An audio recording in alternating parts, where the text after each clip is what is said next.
તારીખ 5 જાન્યુઆરી 2025ના રોજ પાટણ જિલ્લામાં સ્થિત પીએમ શ્રી જવાહર નવોદય વિદ્યાલય લણવામાં કેરેક્ટરલેસ નામની પુસ્તકનું વિમોચન કરવામાં આવ્યું, જે સ્ત્રીઓને સમર્પિત નવલિકા છે અને અત્યંત રોમાંચકારી પુસ્તક છે. આ પુસ્તકના લેખક શ્રી પાર્થ કાપડિયા છે અને હર્ષની લાગણી સાથે એમણે પોતાની પ્રથમ પુસ્તકનું વિમોચન ત્યાં કર્યું જ્યાં તેઓ ભણ્યા હતા. એમની પોતાની શાળામાં અને આ પુસ્તક વિમોચન કાર્યક્રમના અતિથિ શ્રી કેતનભાઈ ચૌધરી સર, જેઓ મેરીટાઈમ બોર્ડ ગાંધીનગરમાં ડેપ્યુટી કલેક્ટર તરીકે ફરજ બજાવે છે, સાથે શ્રી રાજેન્દ્રભાઈ પટેલ સર, જેઓ હિંમતનગરમાં ડેપ્યુટી કલેક્ટર તરીકે ફરજ બજાવે છે, અને શ્રી આકાશભાઈ પૂજારા સર, જેઓ ગાંધીનગરમાં સીએ તરીકે ફરજ બજાવે છે.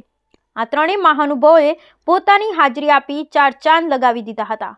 શાળાના આચાર્ય શ્રી બંસીલાલ રાખી સર, ઉપાચાર્ય શ્રીમતી મીરા વ્યાસ મેડમ અને કાર્યક્રમના સંચાલક શ્રી સુબેશસિંહ યાદવ સર, આ ત્રણેય મહાનુભાવોના કારણે કાર્યક્રમનું સફળતાપૂર્વક આયોજન થયું હતું અને શાળાના સ્ટાફનો પણ પૂર્ણ સહયોગ રહ્યો હતો.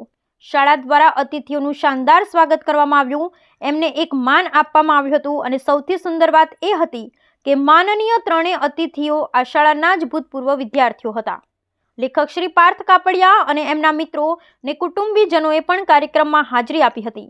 વિદ્યાર્થીઓએ રંગે ચંગે આ કાર્યક્રમમાં હાજરી આપી સોને પે સુહાગાને સાર્થક કર્યું હતું. શ્રી રાજેન્દ્રભાઈ પટેલ સર બાળકોને સંબોધિત કર્યા હતા અને લેખક શ્રી પાર્થ કાપડિયાએ પોતાની પુસ્તક વિશે માહિતી આપી હતી અને એમણે દરેકનો હૃદયપૂર્વક આભાર માન્યો હતો. આપ સૌને જણાવવાનું કે આ પુસ્તક તમને એમેઝોન પર મળી રહેશે.